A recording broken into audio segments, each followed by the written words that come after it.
আসসালামু আলাইকুম শিক্ষার্থী বন্ধুরা। আজকে একটা খুবই গুরুত্বপূর্ণ বিষয় নিয়ে আলোচনা করতে চলেছি, সেটা হচ্ছে ইসলামের ইতিহাস ও সংস্কৃতির দ্বিতীয় পত্রের সৃজনশীল প্রশ্নের সাজেশন। যারা সৃজনশীল প্রশ্ন কোথা থেকে আসবে, কোন টপিক থেকে আসবে, কোন পরিচ্ছেদ পড়লে বা কোন পার্ট পড়লে সৃজনশীল প্রশ্ন কমন আসবে, তারা ভাবতেছে ভিডিওটি তাদের জন্য। তো দেখে নাও, আমি এখানে আগে থেকে উল্লেখ করে রেখেছি, দেখো যে এইচএসসি 2025 ইসলামের ইতিহাস ও সংস্কৃতি দ্বিতীয় পত্র সৃজনশীল প্রশ্নের সাজেশন। ওকে, মূল কথায় চলে আসি। প্রথম অধ্যায়, এই প্রথম অধ্যায় থেকে দুইটা প্রশ্ন থাকবে। কয়টা প্রশ্ন থাকবে? দুইটা।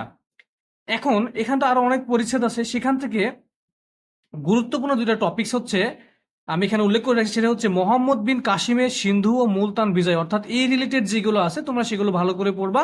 এখান থেকে সৃজনশীল প্রশ্ন আসার সম্ভাবনা খুবই খুবই বেশি। দ্বিতীয়টি হচ্ছে গজনির সুলতান মাহমুদ।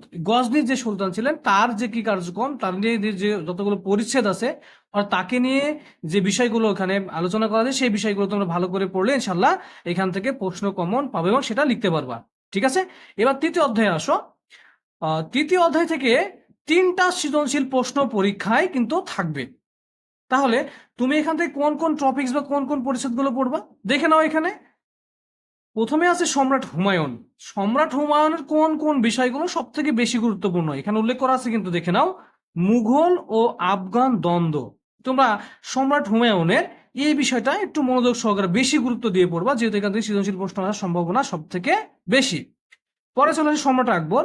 সম্রাট আকবর কি কি করছে সেখান থেকে এখানে কিছু বিষয় উল্লেখ আছে, দেখো যে সম্রাট আকবরের রাজ্য বিজয়, ধর্মীয় নীতি, এই রিলেটেড যে বিষয়গুলো আছে সেই বিষয়গুলো একটু ভালোভাবে পড়বা। এখান থেকে সৃজনশীল প্রশ্ন আসার সম্ভাবনা অনেক অনেক বেশি। ঠিক আছে, এবার চলে আসো সম্রাট আকবর।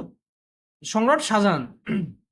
সম্রাট শাহজাহানের আমরা জানি তার বিষয় সম্পর্কে, সে স্থাপত্যের ক্ষেত্রে বিশাল একটা অবদান রাখছে। সেক্ষেত্রে স্থাপত্য শিল্প যেগুলো আছে, স্থাপত্য শিল্পের বিকাশ ক্ষেত্রে বা বিকাশের ক্ষেত্রে সম্রাট শাহজাহান যে যে বিষয়গুলো করে গেছে, তোমরা সেই বিষয়গুলো সুন্দর মতো করে মনোযোগ সহকারে পড়ে নেবে। এখান থেকে সৃজনশীল প্রশ্ন আসার সম্ভাবনা সব থেকে বেশি।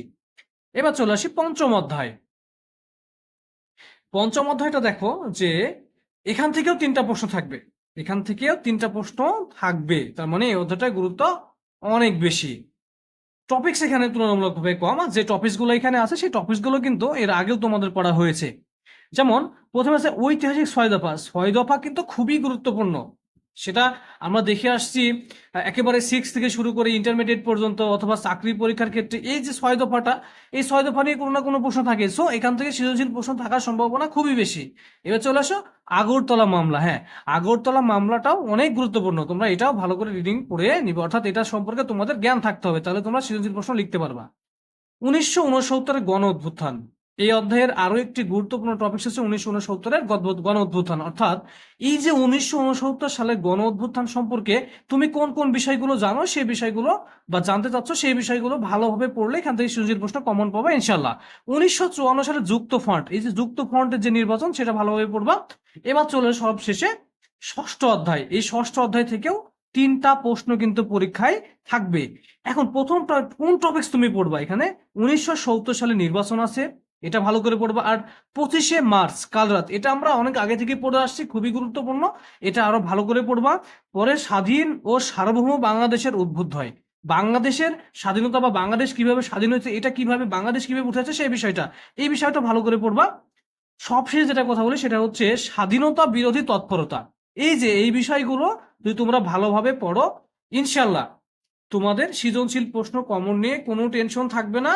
এগুলো ভালো মতো পড়লে ইনশাল্লাহ তোমরা এখান থেকে আমার মনে হয় যে শতভাগ প্রশ্ন কমন পাবা। এবং তোমরা জানো যে প্রশ্ন কমন পাইলে অবশ্যই পরীক্ষা ভালো হবে। ঠিক আছে, ওকে, তোমরা পরীক্ষা ভালোভাবে দাও, ভালোভাবে পড়াশোনা করো, শুভকামনা রইল। আসসালামু আলাইকুম।